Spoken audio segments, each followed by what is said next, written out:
The golden egg. The golden egg मतलब स्वर्ण अंडा, एक स्वर्ण अंडा। अ farmer lived in a village. एक किसान गांव में रहता था।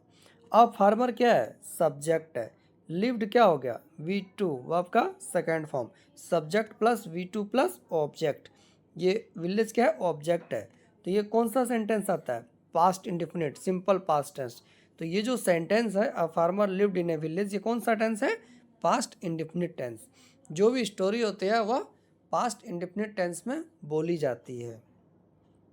तो और जो subject plus V2 plus object होता है, इसका हिंदी मतलब क्या होता है? तात आती थी या आया लिया। तो अ farmer lived in a village.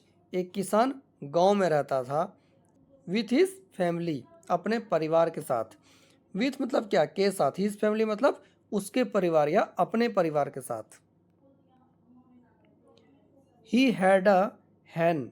उसके पास एक मुर्गी था। ही हैड, हैव होता है। हैव का मतलब क्या होता है? पास होना है। HAV have. हैव मतलब पास होना। तो हैव का सेकंड फॉर्म क्या होता है? सेकंड फॉर्म V2 क्या होता है? हैड। तो यहाँ पे हैड का मतलब क्या हो गया? पास था। ही हैड अ हैन, उसके पास एक मुर्गी था। डेट जो, laid a golden egg daily. That जो लेड अ गोल्डन एग मतलब एक स्वर्ण अंडा देती थी। डेली मतलब प्रत्येक दिन। डेट जो laid a golden egg daily, जो प्रत्येक दिन एक स्वर्ण अंडा देती थी। ही यूज टू सेल, जो बेचा करता था। सेल मतलब क्या होता है? बेचना। द एग्स, अंडे। एंड और make a profit every day. Make a profit मतलब प्रॉफिट कमाता था। एवरी डे मतलब प्रत्येक दिन। प्रॉफिट मतलब फ़ायदा, जो फ़ायदा कमाता था। एवरी डे प्रत्येक दिन। अब यहाँ पे देखिए क्या लिखा था? डेली। और यहाँ पे एवरी डे, दोनों का मतलब एक ही होता है, प्रत्येक दिन। ही यूज टू सेल, जो बेचा करता था। क्या बेचा करता था? द एग्स, अंडे। एंड मेक अ प्रॉफिट, और प्रॉफिट बनाता था एवरी डे प्रत्येक दिन।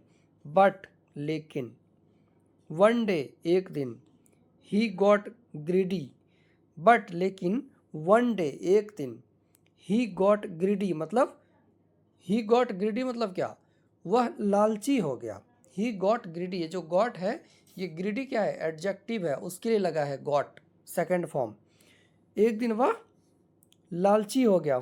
फॉर मोर, फॉर मोर मतलब और ज़्यादा के लिए। एंड और, एंड और। The he killed the hand, he killed the hand मतलब ही क्या है? देखिए यहाँ पे सब्जेक्ट। किल्ड क्या हो गया? वर्ब का सेकंड फॉर्म। किल का second form killed.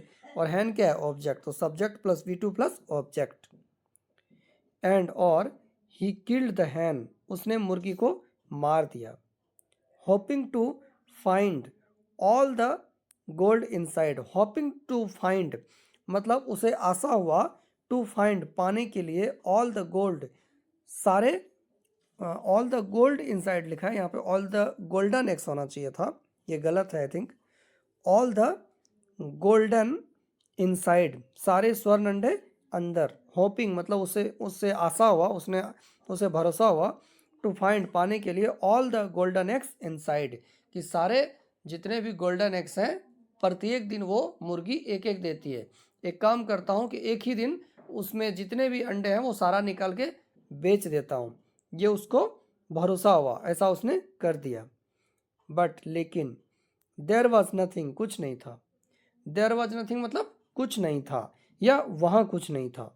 He lost everything, उसने सब कुछ खो दिया। ही लॉस्ट, उसने खो दिया, उसने नुकसान कर दिया। एवरीथिंग सब चीज़, जो कुछ भी था, सब कुछ। एवरीथिंग सब कुछ मतलब जो वो पैसे कमाता था, प्रॉफिट बनाता था, क्या कर दिया? ना अंडे रहा, ना मुर्गी रहा, तो उसने सब कुछ खो दिया। अब पैसे कमाने का जो उसका जरिया था वो खत्म हो गया। मोरल, मोरल क्या है? Greed leads to lost. Greed मतलब लालच या लोभ। लीड्स, लीड मतलब क्या होता है? नेतृत्व करता है। टू लॉस्ट, लॉस्ट मतलब नुकसान को। ग्रीड ज़्यादा लालच जो है उससे नुकसान होता है, कहने का मतलब ये है। पेशेंस एंड कंटेनमेंट, पेशेंस मतलब क्या? धैर्य। और कंटेंटमेंट मतलब संतोष, ब्रिंग लाता है, ट्रू हैप्पीनेस सही खुशी या सही खुशियाँ, ग्रीड लीड्स टू लॉस लालच नेतृत्व करता है नुकसान के लिए, पेशेंस एंड कंटेंटमेंट धैर्य और संतोष लाता है ट्रू हैप्पीनेस मतलब सही खुशियाँ। तो ये एक बहुत छोटा सा स्टोरी था जिसको अभी हम लोगों ने इंग्लिश में चीज़ों को ब्रेक कर करके पढ़ा तो समझ में आया कि हिंदी में इसका क्या मीनिंग निकल रहा है। होप आपको वीडियो पसंद आया होगा। अगर आपको वीडियो पसंद आया तो लाइक एंड सब्सक्राइब जरूर करें। Thank you.